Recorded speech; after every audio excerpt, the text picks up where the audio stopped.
তাহলে ভবিষ্যৎ বাংলাদেশ কোন শাসন ব্যবস্থার পথে হাঁটবে? বাংলাদেশের সামনে তিনটি পথ রয়েছে। প্রথমটি খোলাখুলি স্বৈরতন্ত্র, দ্রুত কিন্তু ভয়ঙ্কর।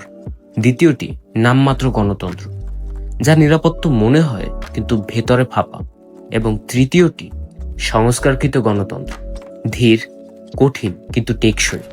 সংস্কারকৃত গণতন্ত্র মানে ক্ষমতার উপর ক্ষমতার নজর, নির্বাচন নয় বিশ্বাসযোগ্য নির্বাচন, সরকার নয় প্রতিষ্ঠান শক্তিশালী, নাগরিক নয় সচেতন নাগরিক।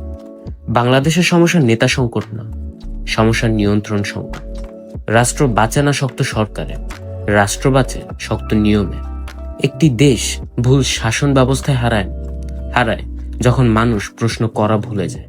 বাংলাদেশের ভবিষ্যৎ নির্ভর করে না কে ক্ষমতায় যাবে তার উপর, নির্ভর করে ক্ষমতায় গেলে সে কতটা সীমাবদ্ধ থাকবে তার উপর।